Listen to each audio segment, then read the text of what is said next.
Hello and welcome to the amazing digital video. My name is Ryan.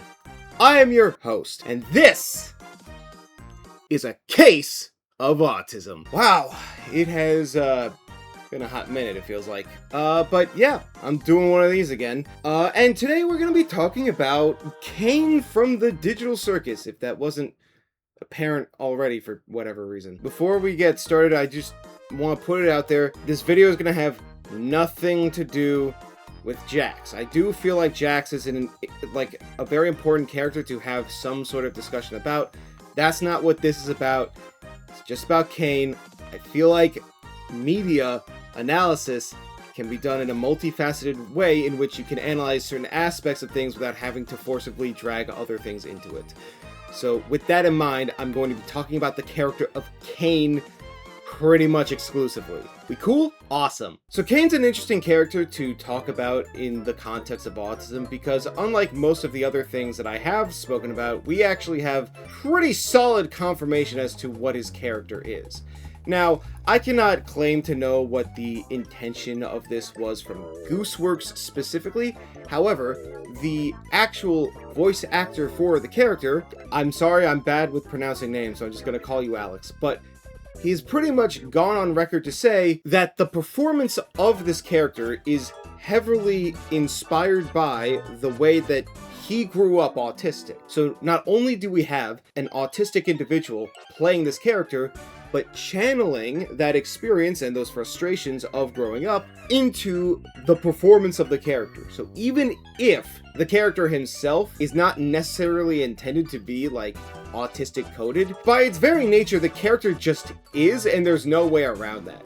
And I feel like not discussing a character that has gotten this big would be a crying shame for someone of, well, what I attempt to do at least. So because I don't exactly have anything to prove in this sense, I'm not really going to go through my 3-point stuff whatsoever, and instead, I'm merely going to look at Caine as a character as a whole and see what they do with him that would be relatively good or bad use of representation in this sense. As I've stated before, representation can mean a lot of different things, but that also means that it could end up being bad. So, where exactly does Caine lie in terms of the negatives? You probably already picked up on it. He's a fucking AI, dude. They're all goddamn robots! I can't escape it! I have one plan that's also a robot, and another one after that that's also a fucking robot. I'm sick of the goddamn plankers! At the very least, I can look at Caine and him being like essentially an actually sentient AI and not the gross approximation in which modern AI tries to pretend to be. And a large portion of his arc is learning to become closer to resembling that of a human in terms of, the data file, I suppose. Like, oh, we're not so much different now, or whatever. So at the very least, there is some connection to him to make him out to be just blatantly human with extra steps. So I can get behind that. It's just, God damn it, it's always the fucking computers that give us the best rep. But they, by their very nature, lead to stigmatizing stereotypes. And it's really annoying. This is not a fault of Caine by any means. I'm just dealing with the circumstances in which we're dealing with here. But in terms of actually bad representation, that's all I really got with Caine. Yeah, like, you would think I have more stuff in mind, but I would chalk it up to positive representation, the stuff you're probably thinking about. And I'm going to get into why a bit later, but right now I just want to focus on the simple stuff I can focus on, and then I'll get into more touchy, complex stuff in a bit. So first of all, let's talk about who even Caine is. I should have probably started off with that, but when you have so little to work with in the negatives, it's kind of easy to just get that out of the way and just express my grievances because I'm just very petty like that. Caine is an artificial intelligence that was made by some company, but was later abandoned on some computer that was also abandoned, and now just kind of lives out his existence trying to make games for the human consciousnesses that are also stuck in the computer with him. And that's pretty much it. That's kind of where his character like begins and ends. There's not really much in terms of like who or what he is that I could go into for an introduction, but as far as how his autistic tendencies and traits tend to surface, that's where things get a little more interesting. So, first of all, he's just... well, I don't want to say a man-child, but for lack of a better way to put it, yeah, he's kind of a man-child. He can act a little bit immature at points, especially without really realizing it, and it's this lack of self-awareness that just kind of makes him out to be a little more childish than he intends, probably. He's just clearly trying to have fun with the situation that he is kind of put into, and because of that, he ends up seeming a lot more eccentric than you would probably expect from someone like him. Exaggeration and over-the-top expression of your emotions can definitely be a very clear and easy sign of what you are. But at the same time, it's just kind of how a lot of us tend to react to the world around us. It's really with strong emotions most of the time. In part because we don't have proper control over what emotions we have, or we can only really feel things in big doses. So you're either going all in or not at all, essentially. On top of that, he just has a hard time, like, talking or even really any form of regular communication when it comes to the other human inhabitants. I say other like he is one, but whatever. Take, for example, the therapy session he has with Zubul. It's very clearly meant to be like, oh, I'm going to attempt to understand you, but I fail and can't do that. And now it's my turn for you to therapize me. That's not a word. Therapize? Therapize? No, yeah, that would just be something he would say, though. His inability to, at the very least early on, really connect with and understand what it is that humans specifically were going through really highlights his just complete naivety when it comes to seeing the forest for the trees. And a lot of that could be that he's just not picking up on shit.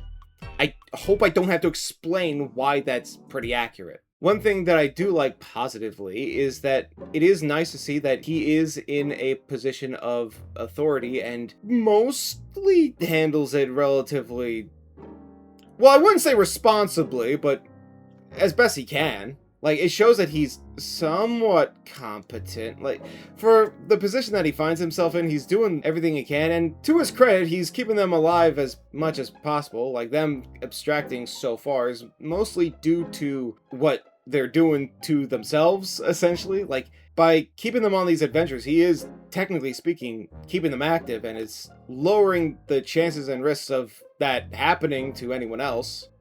So he has some sense of responsibility and knows how to handle it enough.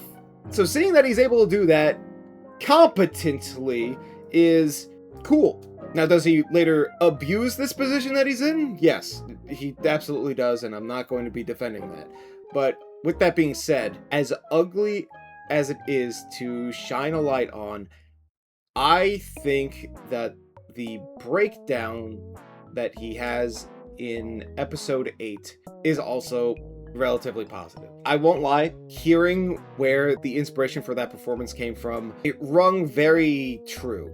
I have no other words to say other than, yeah, that's how it was. That's how it is. And I don't wish to go into any examples myself, but all I will say is that when it comes to the autistic experience, one of the most authentic things you can showcase can sometimes be when we are at our lowest.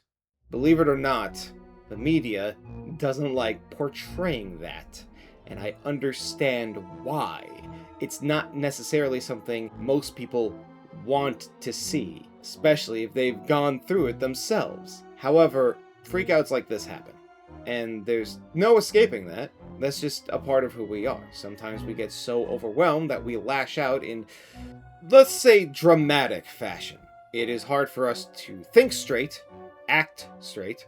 It is hard for us to be able to have proper control over what it is that we are doing. Again, this is not an excuse for said actions. You have to take responsibility for what you do. And as individuals get older and more capable of regulating themselves properly, it becomes less frequent, but doesn't make it impossible for it to ever happen again. I don't think that portraying Caine in that way is necessarily a bad thing. I think it has its place and its purpose, and it was used tactfully within the narrative to the point where the moment he has his post-episode clarity, I suppose, in more ways than one, I could say, he immediately realized what he was doing, though admittedly it is because of how they responded to him in that moment with the said deletion. He very easily could have spent the rest of his existence floating in nothing, doing nothing. But he chose to make the effort to try and put himself on their level, and he succeeded. And I think the journey he went through in that final episode to be able to make himself more human than machine is really inspiring for people who wish to grow and do better.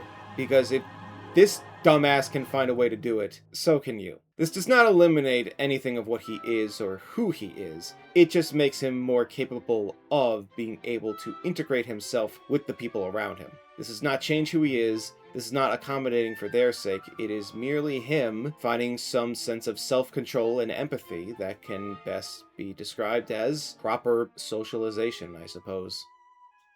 For lack of a better way to put it. I know some people might look at that and assume that he would just have to literally give up a part of himself, because that is what he did, but the problem with that is that what he was giving up was never a part of him to begin with. It was a facade that he put on to satiate his own thoughts of inadequacy, let's say. Whether or not he was going through imposter syndrome or whatever, I'm not entirely sure. It's not made entirely clear. It's really up to interpretation, like the sort of things that he was feeling in the time between his assimilation of the other AI and the first episode, I guess, or I guess Kinger's flashback or something. I don't know. The point being, I think that the character of Caine was done in a very meticulous way in which showcases an authentic autistic experience without compromising the character that it is attempting to portray, and in fact reinforces the ability to bounce back despite having gone through your lowest point. And I think a character like that is very important to have for people like us. So, yeah, I like what they did with him.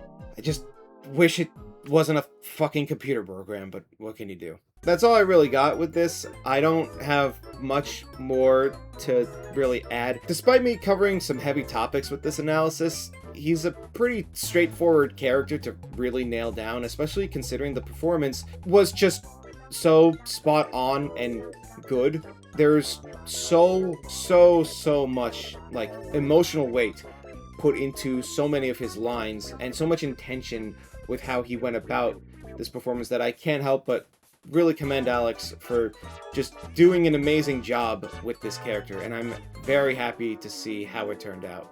That being said, what do you think? Do you disagree with anything I'm saying, or do you wholeheartedly agree and wish to join me on another fateful adventure? I don't know why I said fateful. He's not in an RPG.